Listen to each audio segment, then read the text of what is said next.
warahmatullahi wabarakatuh. Perkenalkan, nama saya Marwah Azizah dari kelas 11 IPA 9. Pada kesempatan kali ini, saya akan melakukan suatu percobaan terkait sifat koloid koagulasi. Koloid adalah campuran antara larutan dan suspensi yang bersifat heterogen dengan ukuran partikel-partikelnya antara 10 pangkat negatif 7 sampai dengan 10 pangkat negatif 5 cm. Dalam sistem koloid terdapat dua fase, yaitu fase terdispersi dan fase pendispersi.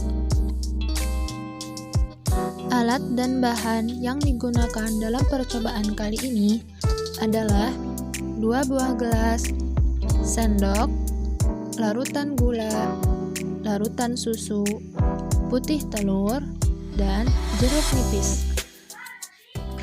Pertama-tama, masukkan larutan susu ke gelas yang pertama.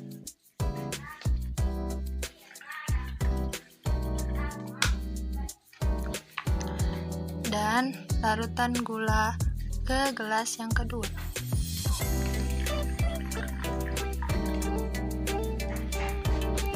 Selanjutnya, masukkan jeruk nipis ke larutan yang pertama.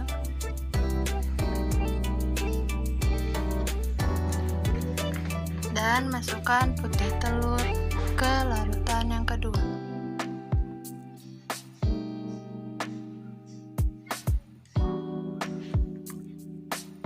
Selanjutnya, aduk kedua larutan tersebut.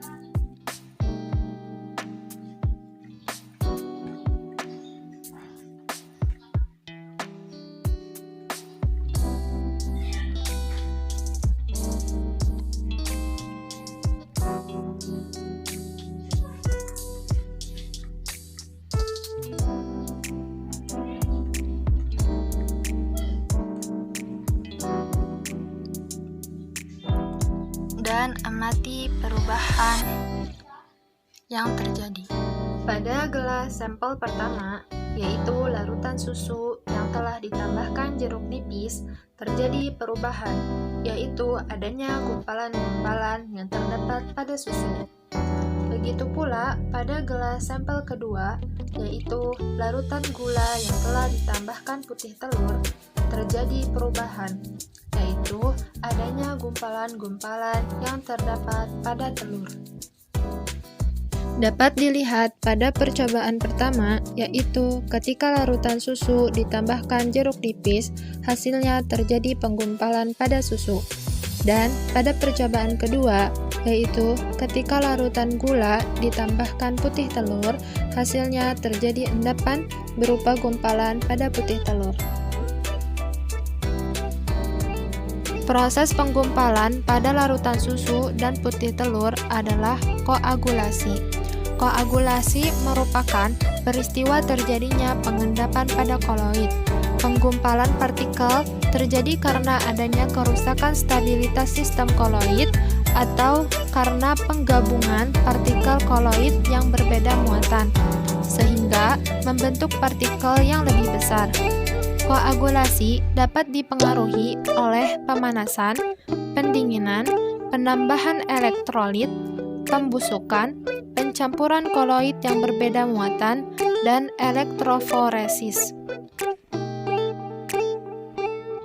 Pada percobaan pertama, di mana larutan susu yang mengandung protein akan mengalami perubahan jika mendapat pengaruh pH asam dari jeruk nipis. Pengaruh penambahan asam akan menyebabkan protein susu terhidrolisis dan terdenaturasi, sehingga membentuk gumpalan. Pada percobaan kedua, di mana putih telur yang mengandung partikel koloid akan mengalami perubahan jika dicampurkan dengan partikel koloid yang berbeda muatan, dengan cara perlakuan mekanis, yaitu mengaduk putih telur dengan larutan gula. Perlakuan mekanis tersebut menyebabkan terjadinya koagulasi parsial. Koagulasi adalah suatu keadaan di mana partikel-partikel koloid membentuk gumpalan yang lebih besar. Proses penggumpalan pada larutan susu disebabkan adanya denaturasi protein yang disebabkan penambahan suatu asam. Dan penggumpalan pada putih telur disebabkan penggabungan partikel-partikel koloid yang berbeda muatan, dalam hal ini dengan larutan gula. Proses penggumpalan yang terjadi disebut koagulasi. Contoh sifat koagulasi yang diterapkan dalam kehidupan sehari-hari antara lain pengolahan karet dari bahan lateks, proses penggumpalan debu-debu pada cerobong asap pabrik, pembuatan koloid sol AgCl atau perak klorida.